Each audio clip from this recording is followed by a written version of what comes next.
Eagles win this one 15-12 in a game that played out, I think, in a way that no one expected, right? People thought, okay, if Philly's going to win this game, it's going to be via shootout or at least something in the 20s, maybe low 30s scoring-wise because of what we've seen from the Saints offense so far this season. And that was pregame. And then we got into the game. You and I were watching this one together. You get into the game, and it's like the Eagles, they're just shooting themselves in the foot. They're getting all these yards. They can't score. They can't put points to the board. And so it was like, even during the game, you felt like Philly wasn't going to win. And then when the clock struck 0, it goes, oh, Philly won the game. All right, I get it. Okay, great. Good win for the Eagles, I guess. But almost the same way as week 1 against the Packers, where it was like, I guess okay. That's how it felt. Good enough? That's how it felt. So I want to get into your stat that told the story, but let's get to the top 5 first. Let's review those. We'll start with the Philadelphia Eagles again because they won, so I'll give them the hat tip here. Jalen Carter, top of the list. Holy cow. This dude can just take over an entire football game, and we'll get to him in a little bit. 93.5 overall grade in this one. Safety Reed Blankenship coming up with the game-winning interception, 91.7.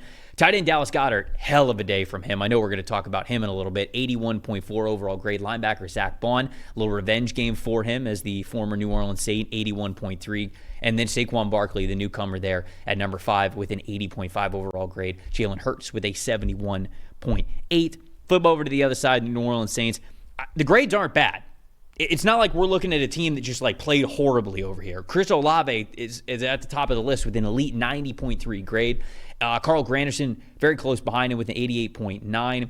Linebacker Willie Gay, 85.9. Cornerback Paulson Adebo with a 79.9. And then Marshawn Lattimore back with the team now after missing a little bit of time, 72.7 grade.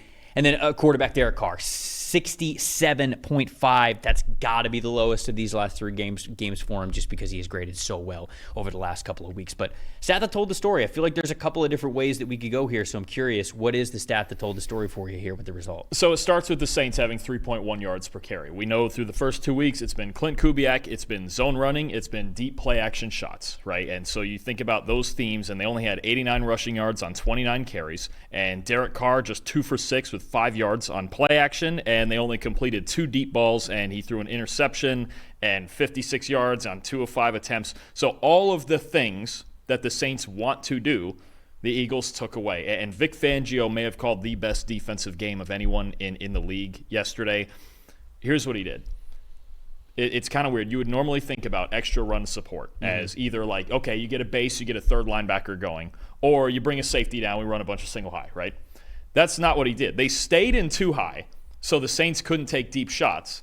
But then they went with a bunch of defensive linemen. They went with a big flat look, 5 or 6 defensive linemen on, especially on early downs, a lot. The Eagles had 5 or more D linemen on the field, 27 out of 56 of their defensive snaps, okay? And almost all of those on early downs, right? Running downs when the Saints want to just line up and run outside zone, right? Yep. So nearly half of their snaps with 5 or more D linemen on the field. In their first 2 games, they only had 12 snaps combined with 5 or more defensive linemen on the field. So they watched the tape. Yeah, literally watched the tape. They said there's 2 goals here with the Saints. They want to run the ball, and they want to take shots deep. So they put 5-6 defensive linemen down, and they left 2 high back there, basically quarters behind it. Instead of going single high and extra safeties and loading, they didn't load the box. They just loaded the line of scrimmage, and it worked, and they kept the coverage back. What they dared the Saints to do was throw it in like the 5 to 15 yard range. And there's not a lot of quick game in this offense right now. They don't really spread it out and run a lot of quick game. There's not a lot of like 8-10 yard outs and things like that to kind of beat those curl flat guys in quarters. So they just said, okay, we're going to build this house through the floor and through the ceiling, and we're not going to worry about anything in between. If they want to throw it 12 to 15 yards, no interior decoration at all. No interior design, no just nothing. If you had a 3-story house, the second floor is empty. They're renting it out. They don't care. 12 to 15 yards for the Saints yesterday almost didn't exist. The couple of throws that they did make in that range, they hit them. But the goal was to not let, we saw Rashid Shaheed in the first 2 weeks with long touchdowns, game-changing touchdowns, not letting it happen. You could see them sitting so far back on the back end, but pressing so hard forward on the defensive line that they just took away the 2 things the Saints wanted to do. Vic Fangio, I think, called the best defensive game of anyone in the league yesterday. He deserves a lot of credit for this win. No, I completely agree with you. I think that's a good transition into my most disappointing here, which was the Saints run game. And I do want to recognize that Eric McCoy their best offensive lineman. The highest graded lineman in football. Right? Yeah, I mean, he only played 3 plays in this game, and he's out. So from there, he's their center, Lucas Patrick, who's also graded really well, but at the guard position, they moved him over to center. So I think it was Oliudo who could play at that guard spot, who is normally a tackle. So everybody kind of like shifted down one. So you're switching things up along the interior offensive line. I know Cesar Ruiz got hurt a little bit in this game as well, but the run game was not what it needed to be. There's no doubt about it. And I think that's the offensive line's a reason why, but I think that, to your credit, what the Eagles did was great in neutralizing that, because Derek Carr, for as great as he has been through the first 2 weeks of the season, 30th in the NFL in those 2 weeks in total passing attempts. So it's not like he was lighting the world on fire, throwing for more than 400 yards with over, 30, 35 passing attempts. That's not what he was doing. It was just the fact that what Clint Kubiak was calling was working. And so you were just seeing it maximized in the yards, in the points. But they were able to supplement that so much with a great run game. And I think that's an underrated part, and what I'm glad that you recognize there, of what has made the Saints offense so great through weeks 1 and week 2. Yes, Derek Carr is playing well. Yes, I mean, it's the deep shots to Rashid Shaheed and Chris Olave and all of that stuff. But it is through the run game. It is setting that up. And it was disappointing to see that they were not able to get that going. The NFL and the NFL season, it's about the ebbs and flows, right? It's about, okay, you're doing something really great. Defensive coordinators get paid a lot of money too. So they're going to watch the film and they're going to figure it out. And this past week, Clint Kubiak got figured out a little bit. So how does he punch back? What's next for the New Orleans Saints? I think that's going to be something that's very intriguing to watch. Their run defense, though, I mean, if we talk about the run game was disappointing, I thought their run defense was also far too subpar for this team to be able to go where they want to go. There was not a single Saints box defender, which is interior defensive linemen, edge rushers, linebackers, that had a run defense grade above 58. It's just not good enough. It's not good enough. And certainly you saw Saquon Barkley's high grades because of it. Jalen Hurts was able to get things going on the ground. And it's just, when you let a team like Philadelphia stay with their run game as long as they were able to me, that's the stat that told the story, because it kept Philly in the game. They're down A.J. Brown. They don't have A.J. Brown in this game. I know Dallas Goedert he did. He went off in this game. But that's pretty much where you want to live, right? You basically want to say, hey, if Dallas Goedert's got to beat us, like Dallas Goedert can beat us. And he had a career day. Saquon Barkley had a great day. Philly still only scored 15 points. Now, I know, again, like Sirianni, a couple of his decisions, shooting his team in the foot there, I understand that. They could have scored more. But to me, the Saints could have won this game if they simply defended the run better.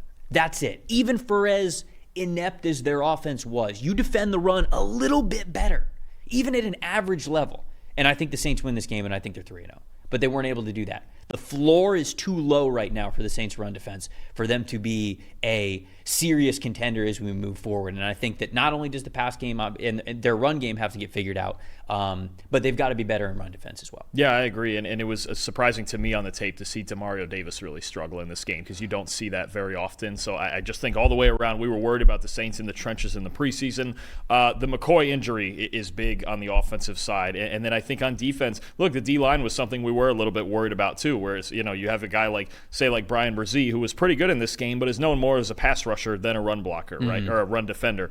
Cam Jordan's getting a little older. So they need to be better in the trenches on both sides, but they were still close to winning this game. What was it? They were up 3-0 going into the fourth quarter. It was a 3-0 game, I think it was.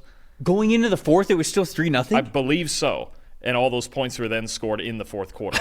I mean, this is the type of game they got in. But even just the one long run by Barkley, right, the long touchdown, just one crack in your defense and one false step by a linebacker, that can make the difference in a game like that, in a game that ends up 15-12. Absolutely. I'll be damned. You are correct. It was 3-0 going into the fourth quarter, and then Saquon Barkley had the, how long was the run? What was it, like 65 yards or something like that? In there, yeah. 65 yards. Yeah, 65 yards to sort of open up the scoring a little bit. And then the flood games came in, and it was 15-12. Most impressive in this game before we move on. Has to be Dallas Goedert. Has to be. No, it doesn't. And I'll get somebody else, but Offensively, then it has to be Dallas. There you go. There you go. Look, 11 catches, 170 yards, both career highs, 84.4 receiving grade. And just, you mentioned it, A.J. Brown out for the game. Devontae Smith suffered a concussion during the game, so he was out for a lot of the second half.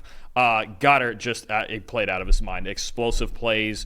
They did a really nice job scheming him up from the start of the game to the finish. And one of the best individual play calls, I'll tell you, of the day was Kellen Moore. So the big play to Goddard at the very end, that the long catch and run down the left sideline.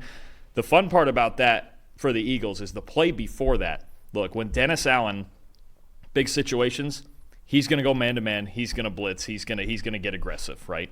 So the play before that, they had Goddard doubled. They had him bracketed, right? And I think it was something incomplete or a short gain somewhere around there. And Kellen Moore saw it, and he goes, okay, he's going to blitz again. They're going to go man because that's what Dennis Allen does. And I have to still find a way to get the ball to him, right? And they run this mesh concept. And Goddard is doubled, absolutely. And he takes off on his shallow, and you have two guys run into each other because they run this mesh. And even through the double team, Moore still found a way to get the ball to Goddard for the biggest play of the game that set up Barkley's second touchdown. Great play call, just representative of also a great day from him. He just made multiple explosives that really turned this game in the Eagles' favor. Game of his career, honestly. You talk about 100. How many times this year we're going to see a tight end get 170 yards? That might stand all season as the high. So, with Brown and Smith both out, because there were times early in the game when it looked like just Devontae Smith. Just like last week, it just looked like, we'll just find a way to throw it to Devontae Smith. And then he goes out, and it's like, okay, what do we have left? Because we haven't seen much of Jahan Dotson, but huge game from Goddard, and they needed every bit of it. Yeah, no, there's no doubt about it. They really did. My most impressive, on the opposite side of things, I was joking around a little bit, but Jalen Carter, I said it at the top of this preview, he can be a one-man wrecking crew, man. He is that talented. In this game, they very, very clearly said to Jalen Carter, we're putting you in front of Cesar Ruiz. You're better than him. Remind him of that every time the ball was snapped. He doesn't deserve to be in front of you.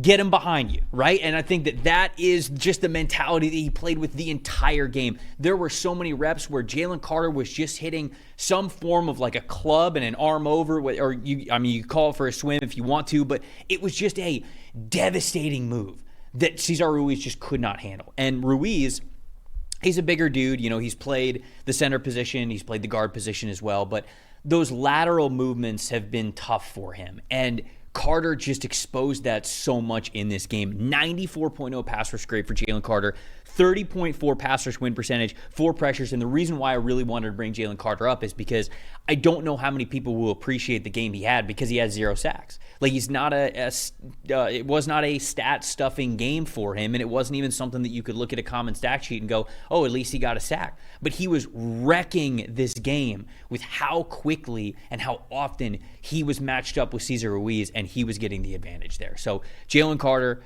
grown-ass man game from him, just an unbelievable performance, and showing why he was one of the top prospects in his draft class coming out because of what he was able to do. And it's just been a fantastic career so far for him and what he is, and sort of how devastating that he has been against all the teams that he has gone up against.